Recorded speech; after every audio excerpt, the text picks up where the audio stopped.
moi c'est Oumou Salif Touré. Je suis avant tout une briseuse des chaînes du patriarcat. Je suis féministe. J'ai lutté également contre les mutilations génitales féminines. Je milite pour les questions des droits sexuels et reproductifs.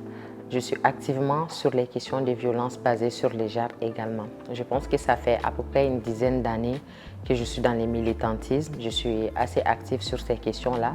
J'ai aussi travaillé sur les questions de citoyenneté active. Je me suis vraiment intéressée très tôt à l'activisme. Je pense que ça n'avait rien à voir avec les conditionnements. Je pense que c'est parti très tôt de la situation qu'on vit.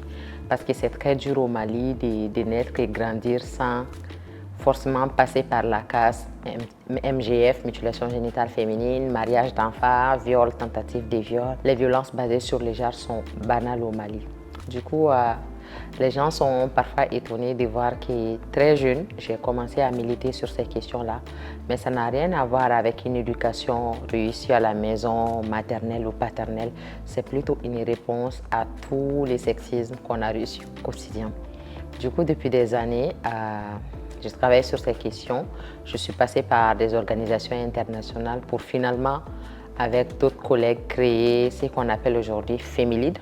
C'est une organisation qui est une organisation de jeunes féministes qui milite pour les questions de VBG, contre les questions de violence basée sur les genres. Il faut savoir que Aola, c'est le premier programme que je participe parce qu'on parlait beaucoup de l'inné et de l'acquis. Je fais partie des gens qui ont eu la chance d'avoir beaucoup de prédispositions, du coup, beaucoup d'inné, mais il y a beaucoup de choses que j'ai appris à acquérir au cours du temps moi-même.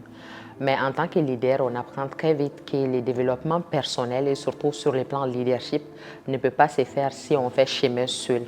Du coup, c'est vraiment important de passer par des coachings, des formations. Et je pense que l'opportunité, quand ça s'est présenté pour Aola, je n'ai pas hésité une seconde parce que je trouvais les programmes assez bien faits. Je trouvais que les contenus qu'on nous proposait étaient sur mesure et surtout, je trouvais que ça correspondait à ce que moi, je cherchais. Et Aola me donne cette opportunité-là, donc je n'ai vraiment pas hésité.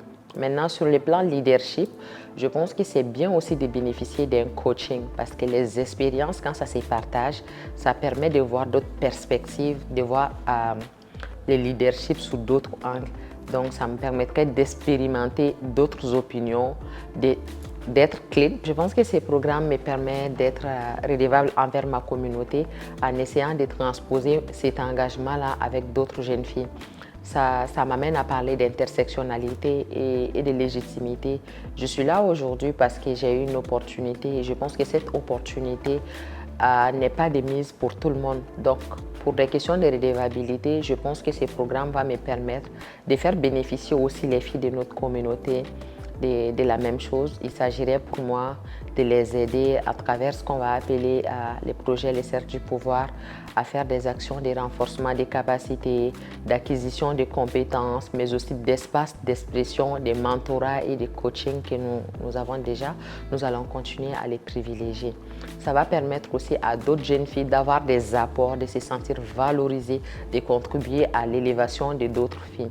Et pour moi, c'est ce qui est primordial, Women for Women, contribuer à élever d'autres femmes.